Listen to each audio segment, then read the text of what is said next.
Hola queridos alumnos, ¿cómo están?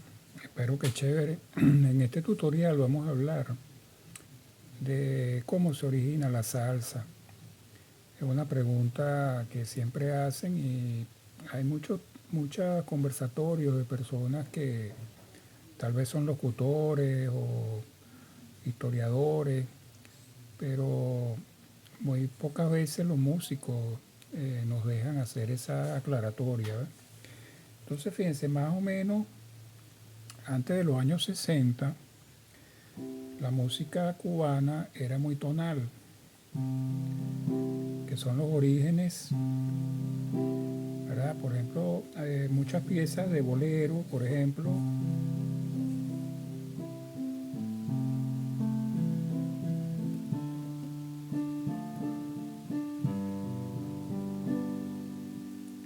un bolero, y el bolero empezó a nutrirse de la armonía de jazz americana, porque empezaron a tener músicos americanos, entonces ya eso cambia y empieza a sonar así, fíjense.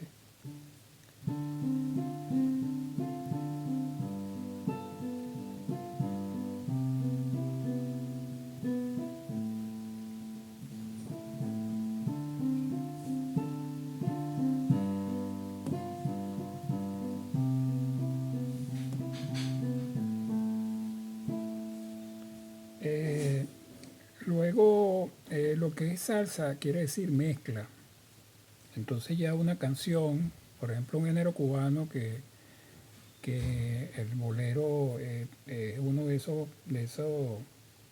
primeras piezas, pues, que empieza a ser parte de lo que después se generó a lo que se llama salsa. Empezaron a mezclarse diferentes géneros, ¿ve? Entonces, por ejemplo, empezó, fíjense, esta base de guajira,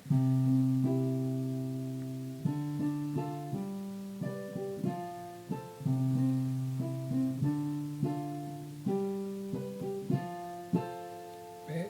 Muy tonal, muy tonal. Ahora fíjense cuando con los acordes que habíamos hecho antes, ¿ve?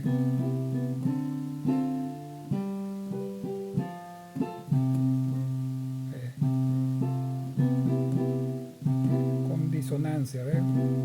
O lo mismo aquí,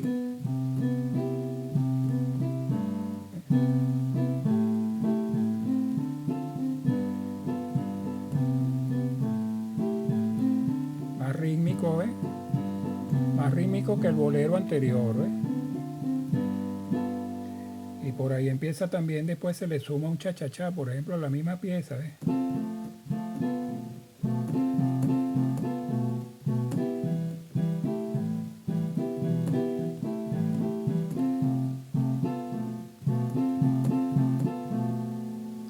¿Ve? Ahí comienza la cosa. Este, y esa armonía sigue aumentando por ejemplo, en una pieza de salsa puede haber ritmos un poco más rápidos, ¿ve? Este,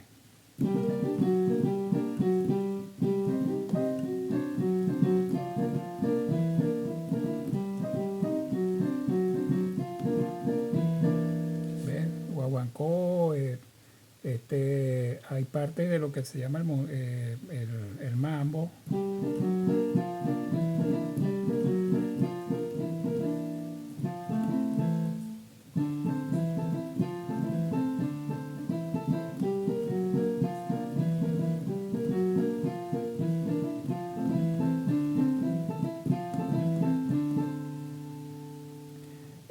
Y después también hay elementos jazzísticos que son bastante, por ejemplo, en la descarga de los instrumentos, por ejemplo, en el piano, acordes cuartales, eso, que son sonoridades no acostumbradas en esa rítmica de los géneros cubanos, que, ok, Cuba aportó los géneros principales, pero muy tonales. La música cubana hasta hace muy poco era bastante tonal y ahora es que está incorporando elementos más jazzísticos y se está aproximando más a lo que se generó en los años 60, que fue una mezcla de esas raíces, y como ese proceso se dio en Nueva York principalmente, entonces se juntaban músicos de diferentes lugares, tanto de origen latino con músicos americanos, y entonces empezaron a llegar esas armonías y escalas nuevas a esa salsa. Entonces fíjense, por ejemplo, en la guajira, esa guajira que hice antes, se le unió por ejemplo, la guajira acá y escala de blues acá, ¿ves?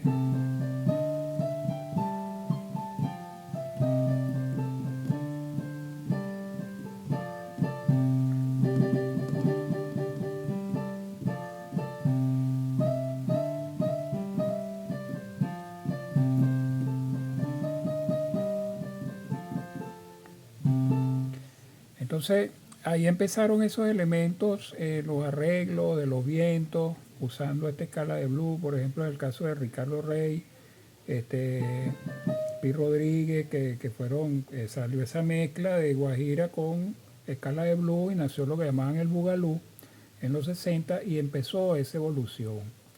Este, Luego por ahí en los años 80 se decayó mucho la salsa porque la Fania All Star, que era como un imperio de diferentes sellos que fueron comprando y se monopolizaron prácticamente el mercado de esa música, agarró un rumbo extraño, y también los músicos estaban como un poco descontentos también con las regalías y los pagos y algunas cosas, y entonces empezó el merengue a apoderarse del mercado. Y apareció lo que llamaban la salsa erótica, que era una salsa menos rítmica, con unas letras un poco, como dice la palabra, un poco erótica. En algunas radios no la ponían porque se pasaban a veces usaban esos contenidos un poco pasados, pues. Y sin embargo hubo algunas orquestas que se mantuvieron, como la orquesta de Tommy Olivencia, la orquesta de Willy Rosario. La orquesta de Willy Rosario es muy importante porque de allí salieron muchos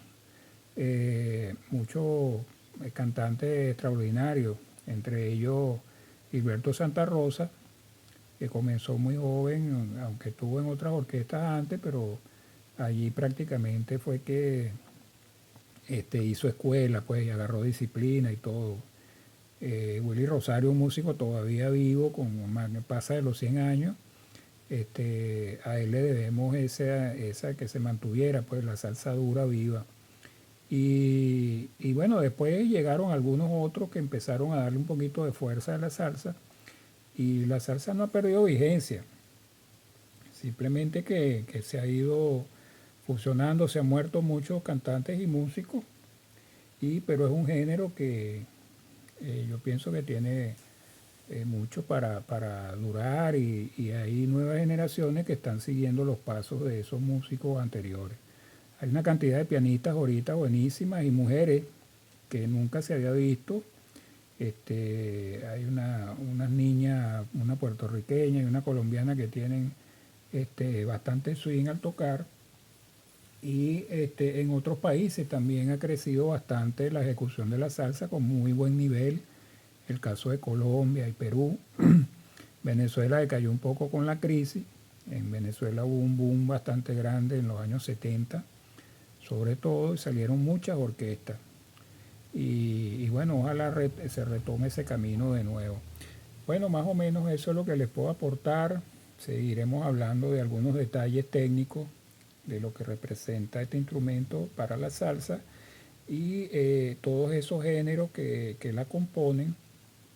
Y la palabra salsa, bueno, se dice que a pesar de que había una canción bastante vieja de Ignacio Piñeiro, el Sexteto Nacional, que decía échale salsita, se dice que, bueno, los locutores, sobre todo, para no estar diferenciando esos géneros, que muchas veces no son músicos y no lo reconocen, Entonces, para no meterse en esos líos, le pusieron salsa y también por esa característica, porque mezcla varios géneros.